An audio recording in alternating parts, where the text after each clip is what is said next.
हाफिज़ साहब, एक तो ये बताइए कि क्या करने जा रहे हैं आप लोग तहरीक लब्बैक पाकिस्तान के साथ? मेन स्ट्रीमिंग उनकी हो रही है? जो कानून कहेगा उसके मुताबिक होगा। अगर कानून कहे, उन्होंने अपील की है, उस अपील के बारे में जो कानून का ज़ाब्ता होगा वही होगा, ये उनको भी मालूम है और ये ही गवर्नमेंट की पॉलिसी है। वो जो मेरी ज़ाती राय तो ये है, ज़ाती राय, कि अगर कानून उनको इजाज़त देता है, उन्हें भी सोचना चाहिए कि लोग रसूलुल्लाह सल्लल्लाहु अलैहि वसल्लम की मोहब्बत में, चलिए हम उनसे ज़्यादा नहीं तो किसी से कम भी अपने आका अलैहिस्सलातु वस्सलाम से मोहब्बत नहीं रखते हैं, तो ये सोचना चाहिए कि एक शख्स अपनी जान भी रसूलुल्लाह सल्लल्लाहु अलैहि वसल्लम के कुर्बान करना चाहता है, उसको हम ऐसा रास्ता तो बताएं कि उसकी मोहब्बत भी बाकी रहे, उसका ईमान भी बाकी रहे और वो बेचारा बिल्कुल ही एक ऐसे एंड पे ना चला जाए जहाँ उसको कोई रास्ता ही ना मिले। कोई नहीं है, मैं आज साफ़ी साहब आपके प्रोग्राम में ये बात कहना चाहता हूँ कि इमरान खान साहब की हुकूमत हो या किसी की भी हुकूमत हो, हाँ, रसूलुल्लाह सल्लल्लाहु अलैहि वसल्लम की नामूस और अक़ीदा ख़त्म नबूवत और आयन की इस्लामी दफ़ात जो हैं, इस पे कोई कंप्रोमाइज़ नहीं कर ये तो सकता। मैं भी कहता हूँ ना, मैं इमरान खान साहब से ये तसव्वुर कर सकता हूँ, तवक्को कर सकता हूँ कि वो नऊज़ुबिल्लाह जानबूझ के या उनकी टीम का कोई भी मुसलमान कि वो इस मामले में कोई गफलत दिखाने की कोशिश की जुर्रत कर सकता है। यही राय मेरी नवाज़ शरीफ के बारे में भी थी, यही जरदारी साहब के बारे में भी थी, यही परवेज़ मुशर्रफ के बारे में भी थी कि मैं किसी मुसलमान से ये तवक्को नहीं कर सकता कि वो रसूलुल्लाह सल्लल्लाहु अलैहि वसल्लम की ज़ात से मुतालिक जो है कोई ऐसी जसारत की जुर्रत कर सकेगा। अब आप नहीं समझते कि जो शेख रशीद साहब और ख़ुद इमरान खान साहब और इन लोगों ने जो उस वक़्त उस हुकूमत के ख़िलाफ़ ये कार्ड इस्तेमाल किया तो गलत किया?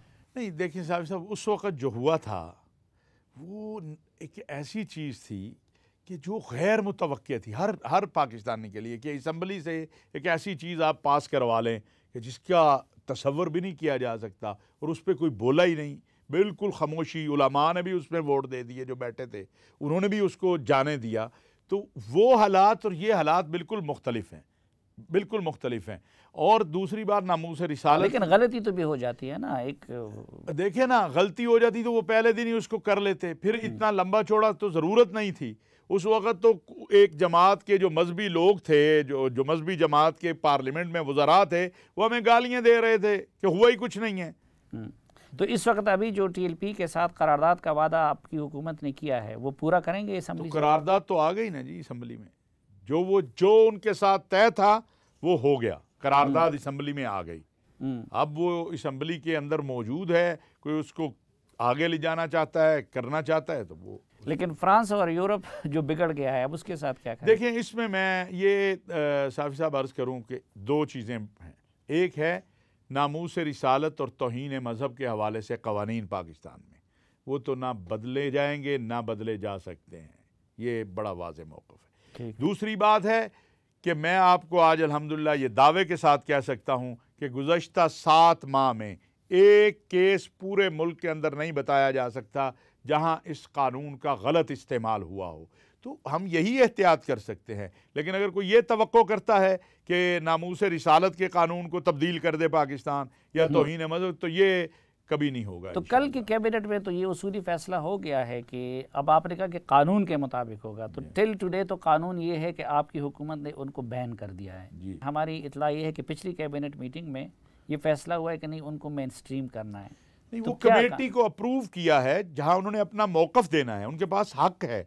ये हक तो कानून ने उन्हें दिया है कि वो अपनी बात आके करें, और जो उन पे एलिगेशन लगे हैं अगर वो दुरुस्त नहीं होते और उसमें कोई सुकम है तो जो कानून कहेगा, जो पुलिस वाले कत्ल हुए हैं, जो बाकी वो तो FIRs हैं, उसमें लोग गिरफ्तार हैं और उसके ऊपर मुकदमा चल रहे हैं, उस पे कानून के मुताबिक कार्रवाई होगी। बिल्कुल, ये बड़ी वाज़ेह है और ये बात बता भी दी गई थी और ये बात बिल्कुल उस पर कोई कंप्रोमाइज़ नहीं है। इस वक्त मुल्क की जो सूरत हाल है वो तो तकाजा करती है कि हम आहंगी हो। आपकी ड्यूटी भी मज़हबी हम आहंगी को फ़रोग़ देना है, और फिर सरहदों पे हमारी जो सूरत हाल है, होना ये चाहिए कि पंजाबी, पख्तून, बलोच, सिविल, मिलिट्री, फिर मौलवी, मिस्टर, इन सब के दरमियान हम आहंगी हो।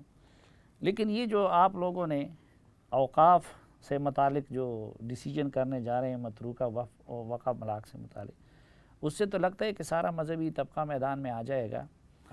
आप उनको खुद ही तेश नहीं दिला रहे हैं। नहीं, ये इस पर वज़ीर आज़म साहब ने कमेटी कायम कर दी है। नूरुल हक कादरी साहब जो हमारे वज़ीर मजहबी अमूर हैं, पीर नूरुल हक कादरी साहब, उनकी सरबराही में उसमें तमाम जो स्टेक होल्डर कह लें आप, या तमाम जो मदारिस से मुत्तसिल, खानकाहों से मुत्तसिल, मसाजिद से मुत्तसिल लोग हैं वो उस कमेटी में हैं।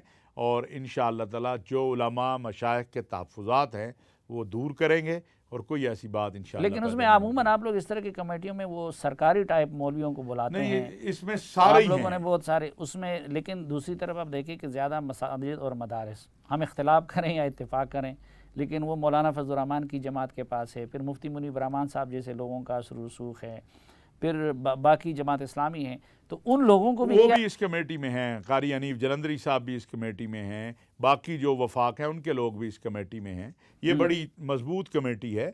और इस हवाले से मुफ्ती तकी उस्मानी साहब ने भी, मुफ्ती मुनीब साहब ने भी कुछ तजावीज़ भेजी हुई हैं जो स्पीकर साहब के पास हैं। तो इंशाअल्लाह ये मैं आपको इंश्योर कर सकता क्या जा रहे हैं और ज़रूरत कुछ भी नहीं होगा इंशाअल्लाह। मस्जिद मदरसा के हम कल भी चौकीदार थे, आज भी चौकीदार हैं, और इंशाअल्लाह जो तहफ़्फ़ुज़ात थे उलमा मशाइख के वो दूर होंगे। एक ये जो नई बात चल रही है कि जी जुम्मे के खुतबा सऊदी अरब की तरफ पे या बाकी अरब ममालिक की तरफ पे वो सरकार की तरफ से आ जाए, इस तरह की कोई तजवीज़? मैं इस पर अब क्या कह सकता हूँ कि इतनी बड़ी किज़ब बयानी है।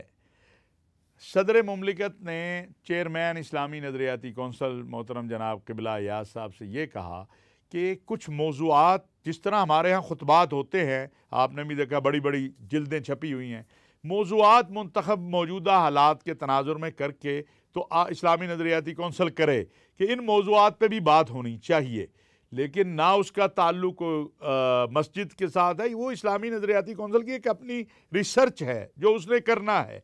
इसका मतलब कतन ये नहीं है कि हम कहेंगे कि जनाब ये मौलवी साहब अब आज आपने ये खुतबा देना है, उस बात को तरोड़ मरोड़ के और पता नहीं क्या करके नहीं। लेकिन इसमें कवाहत क्या है, तमाम इस्लामी दुनिया में, अभी जिस सऊदी अरब का आप जिक्र कर रहे थे, बाकी अरब ममालिक का, वहाँ पे खुतबा जुम्मा वो सरकार की तरफ से आता है।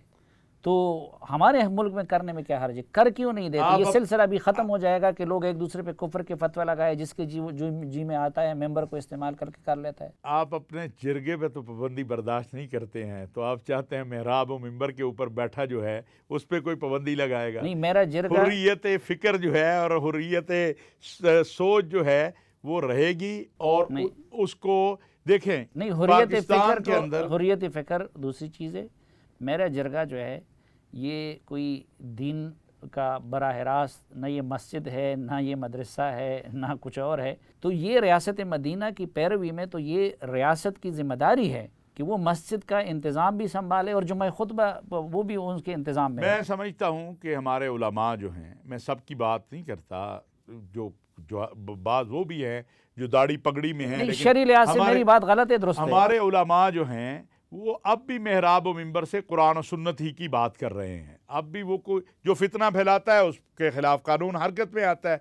लेकिन ये कहना कि हुकूमत ने कोई पाबंदी लगा दी है कि जी आप यही खुतबा देंगे और दूसरा नहीं देंगे, ऐसा कोई काम नहीं हो रहा। लेकिन मेरी ये बात दुरुस्त है कि गलत है कि रियासत मदीना में मस्जिद का इंतज़ाम और जुम्मा खुतबा ये हुकूमत की ज़िम्मेदारी होती है। मैं समझता हूँ अगर उलमा इस पर मुत्तफ़िक हों और पाकिस्तान के पास इतने वसाइल हों कि वो तमाम मसाजिद और तमाम जो है मदारिस की खिदमत कर सके, तो ये तो बड़ी आइडियल बात